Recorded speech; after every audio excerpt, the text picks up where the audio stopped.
No dia 2 de dezembro de 1956, um pequeno grupo de revolucionários desembarcava no sul da ilha de Cuba. Dentre eles estava Che Guevara. A bordo de um iate, os guerrilheiros foram recebidos à bala. A maioria foi morta ou presa. Mas 3 anos depois, Che e seus companheiros dariam a volta por cima e marchariam vitoriosos sobre uma Havana livre da tirania. Analisando a história, seria possível reconhecer Che como um grande símbolo da luta por um mundo mais justo e igualitário, que até hoje inspira o sonho revolucionário de idealistas pelo mundo. Mas eu te prometo, existe um lado oculto nessa história.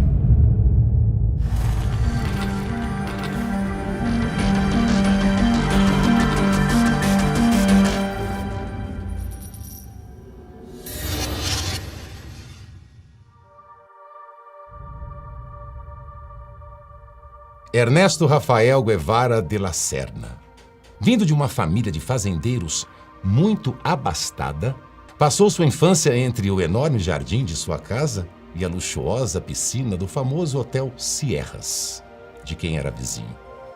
Com 19 anos, Guevara ingressa na Faculdade de Medicina da Universidade de Buenos Aires.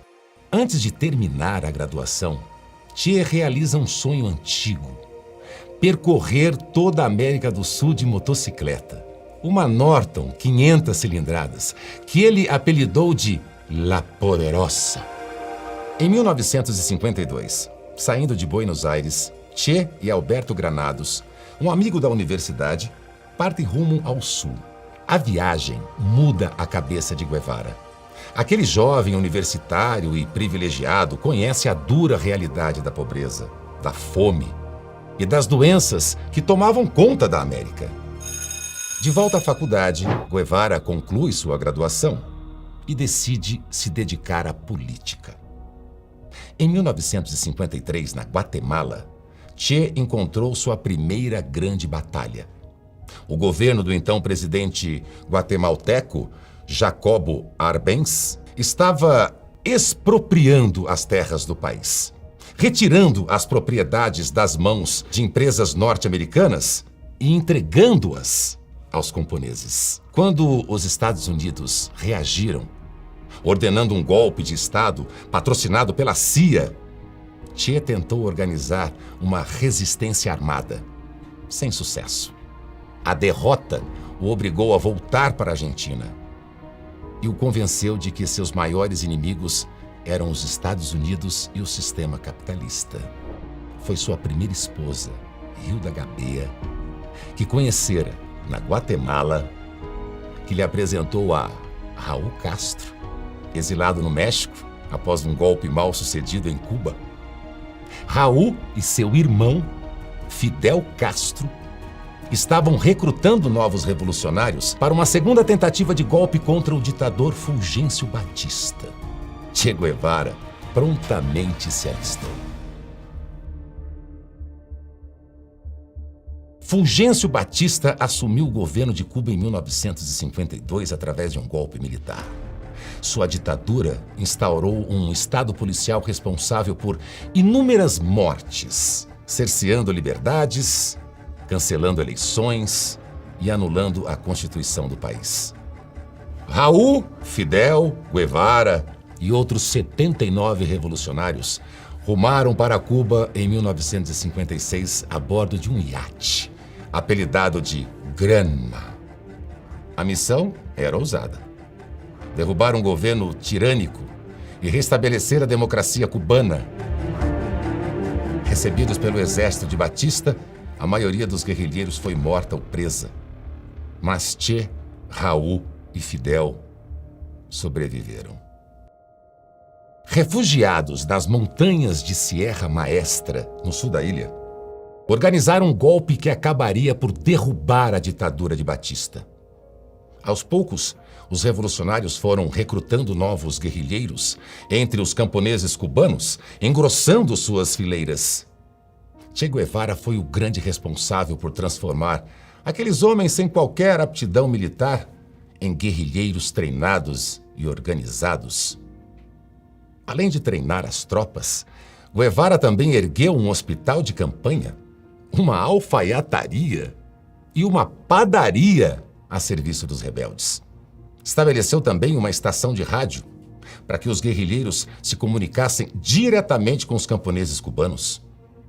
O trabalho de Che viabilizou as grandes vitórias militares que a guerrilha de Sierra Maestra alcançaria nos anos seguintes.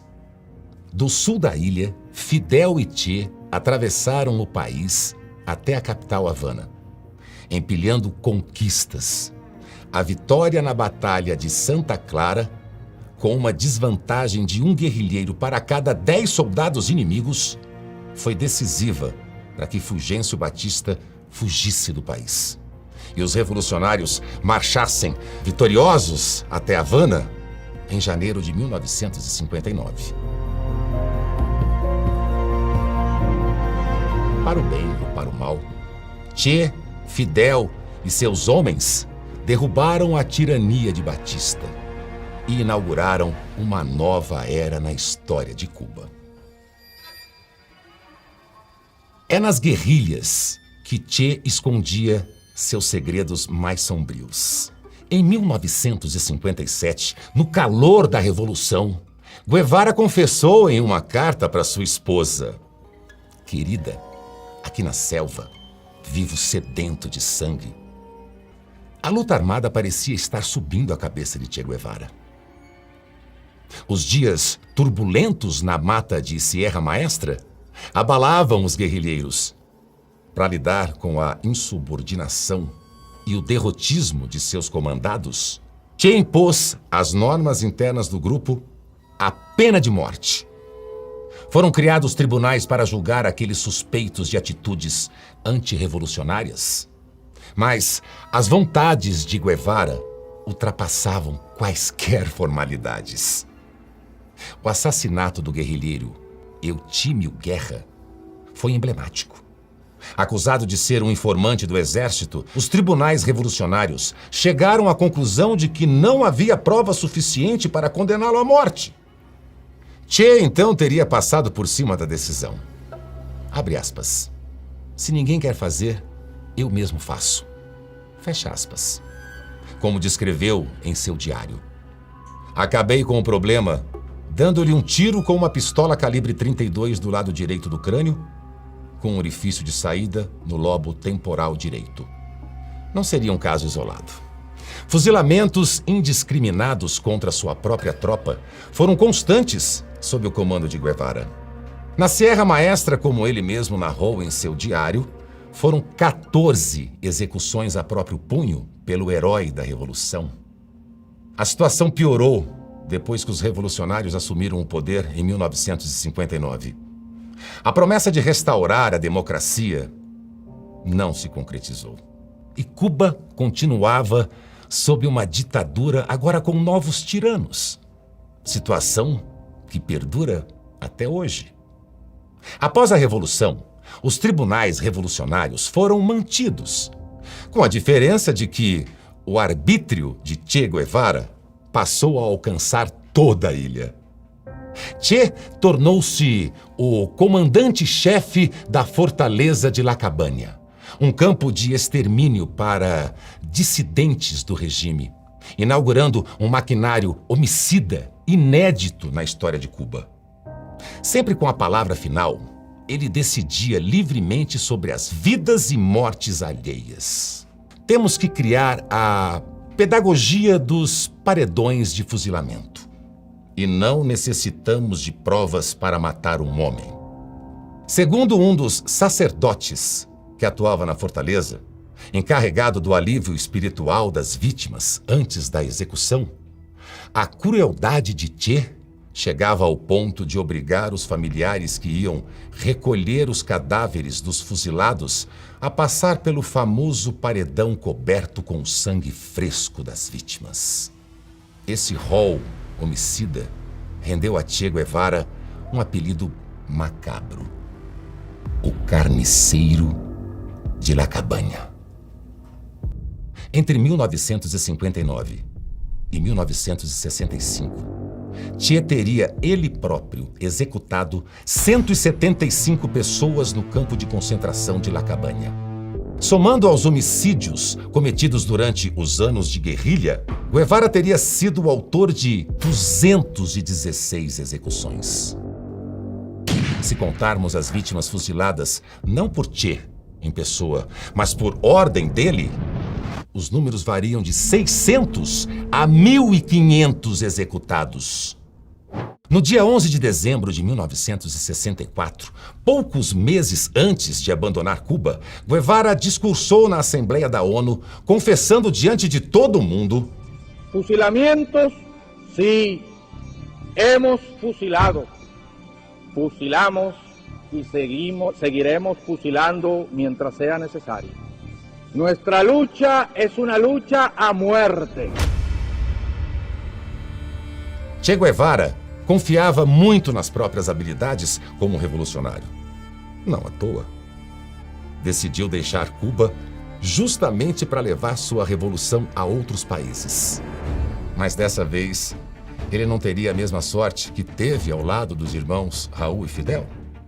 No ano seguinte, Che foi tentar a sorte na Bolívia. Como escreveu em seu diário, Che sabia que as chances de ser bem-sucedido em terras bolivianas eram muito pequenas e a chance de sair de lá vivo ainda menores. Guevara já não era mais o mesmo. Não tinha mais a mesma firmeza e agressividade que tivera alguns anos antes em Cuba. Apesar de todas as dificuldades, Che só parou quando finalmente foi capturado de uma vez por todas. No pequeno município de Vale Grande, o acampamento em que Che estava foi cercado pelo exército boliviano. Em 8 de outubro foi capturado. O próprio presidente da Bolívia, René Barrientos, ordenou que o prisioneiro fosse morto. Assim, em 9 de outubro de 1967, Che Guevara foi executado. O que Che talvez não esperasse era que sua imagem, símbolo anticapitalista e rebeldia, viesse a se tornar um ícone tão presente na cultura pop. Seu rosto, eternizado na foto de Alberto Korda, virou estampa de centenas de produtos vendidos, é claro, no mercado. Mesmo com todas as provas sobre as atrocidades que cometeu, muitos ainda hoje consideram Che Guevara um mártir. E seu rosto corre o mundo como um símbolo revolucionário de luta pela liberdade. Se você conhece alguém assim, compartilhe esse vídeo com ele. E para aqueles que acham que seus segredos estão enterrados em segurança nas covas perdidas da história, tenham cuidado. Pois existem 3 coisas que não podem ser escondidas por muito tempo: o sol, a lua e as faces ocultas que eu vou revelar.